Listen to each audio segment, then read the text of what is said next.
Bismillahirrahmanirrahim. Assalamualaikum warahmatullahi wabarakatuh. Selamat malam teman-temanku sekalian. Selamat berjumpa lagi bersama saya Arga pada kuliah ke-58 KAFI dengan judul Divisions of Motion. Ya, jadi sobat KAFIku sekalian, kita sudah sampai kuliah ke-58, menyisakan lagi 12 kuliah saya untuk menghabiskan buku Philosophical Instruction. Ya, kita akan membahas mengenai gerak, ya. Sebagaimana kuliah-kuliah terdahulu bahwa kita sudah membahas apa itu tentang gerak, terus juga kita sudah membahas sifat-sifat dari gerak, ya. Nah, kita akan selanjutnya membahas pembagian daripada gerak. Ya, jadi secara alami secara umum gerak itu terbagi dua, yang terpaksa atau natural dan yang sukarela. Ya, jadi gerak sukarela ini hanya bisa dilakukan oleh manusia. Ya, gerak yang sukarela jika dia sadar akan tujuan daripada gerak itu sendiri. Nah,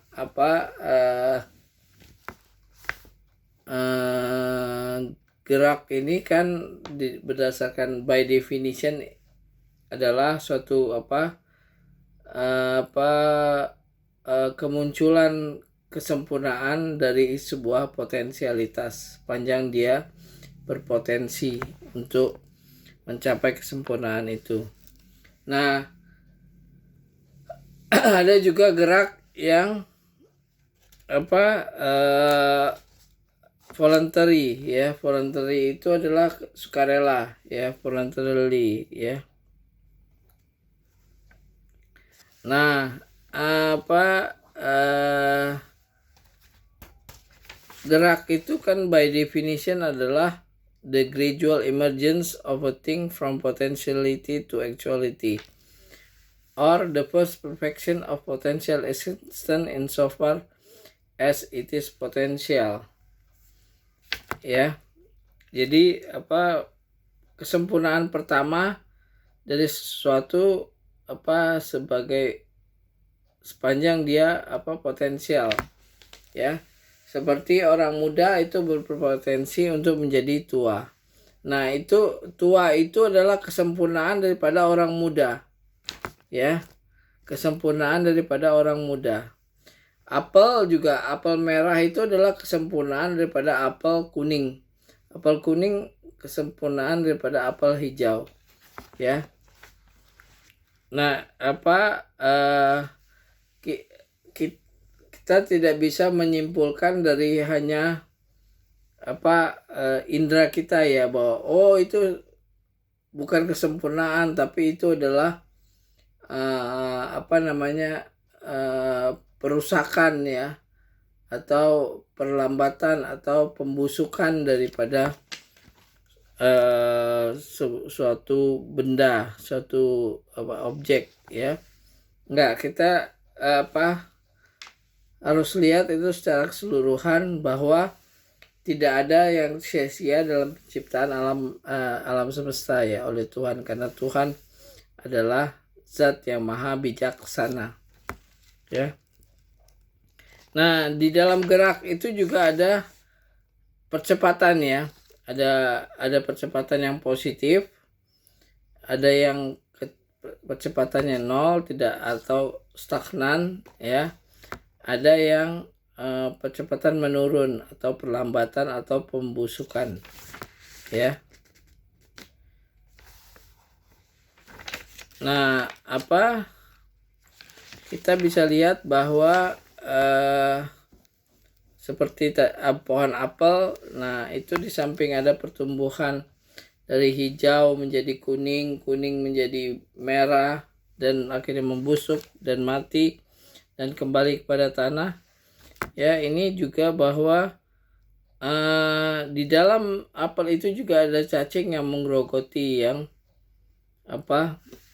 menggerogoti sehingga terjadi pembusukan ya pada apel itu sendiri ya. Jadi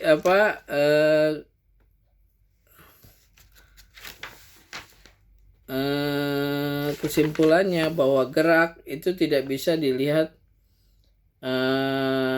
sebagai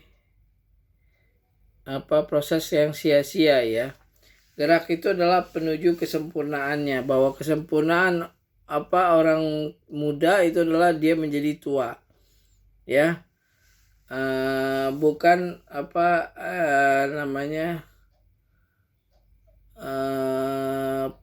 kalau kita lihat itu adalah proses perusakannya. Enggak, itu memang itu kesempurnaannya, bahwa itu alami ya. Nah, di samping yang alami itu juga ada yang voluntarily ya, sukarela, bahwa manusia yang menyadari tugasnya sebagai khalifatullah di muka bumi ini ingin selalu dekat kepada Allah. Nah, yang sukarela, dengan sukarela dia selalu ingin dekat terus kepada Allah ya, mendekatkan diri kepada Allah sehingga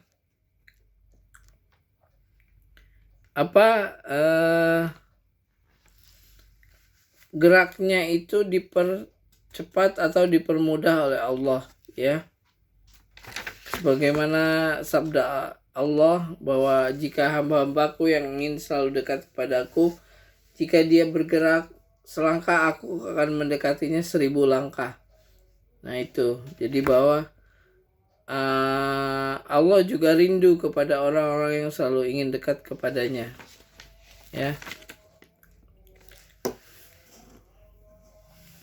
Nah itu juga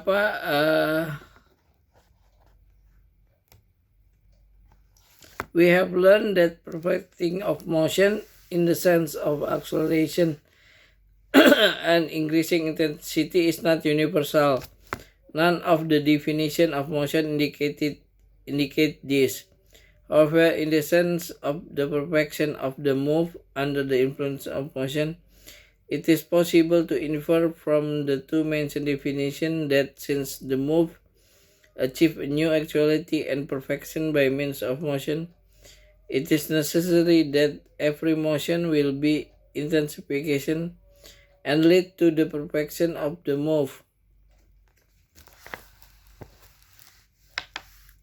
Ya, yang bergerak itu akan selalu diarahkan untuk menuju kesempurnaan. One who reason in this way must confront a great problem. Many things gradually weaken, wilt and perish. Nah, kita akan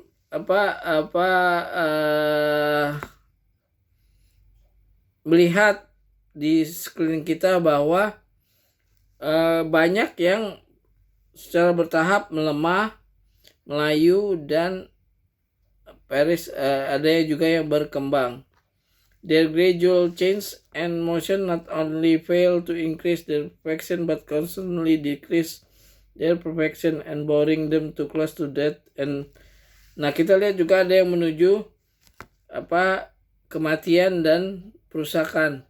Plants and animal after passing through the period of growth and flourishing after the stage of old age and decrepitude and their withering and declining motion begins. Nah, gerak pelambatan mulai ya. In order to escape this difficulty, they have sought to find an alternative in the claim that this kind of declining and decaying motions are accompanied by the motion of other existence which are growing. For example, while an apple rots due to affliction by a worm, the worm grow in it and real motion is perfected motion of worm. Jadi apel itu ditempeli cacing, ya cacingnya itu justru berkembang dan itu menyebabkan apel itu menjadi busuk dan melayu hingga mati ya. Not only is there no way to prove that in all cases the declining motion of a moving thing is accompanied by intensifying motion of another moving thing, but also cannot ignore the gradual declining change of an existence and dismiss it as accidental. Finally, this question remains: what is philosophical significance of this gradual declining process in the wilting existence? Ya, sebenarnya menua Melayu itu adalah perfection ya, kesempurnaan daripada zat yang muda ataupun yang ranum ataupun yang berkembang ya. Ya, justru kesempurnaan yang muda itu adalah dia menua, melayu dan akhirnya membusuk dan meninggal. Nah, itu kesempurnaannya. Ya, karena tidak orang tua pasti selalu pernah muda. Tapi orang muda belum tentu bisa menjadi tua. Ya. Ya, mungkin itu kuliah saya yang bisa saya sampaikan pada kuliah ke 58 kali ini. Silakan subscribe, like, dan komen kuliah saya. Mudah-mudahan kuliah saya berguna bagi kawan-kawan sekalian. Assalamualaikum warahmatullahi wabarakatuh.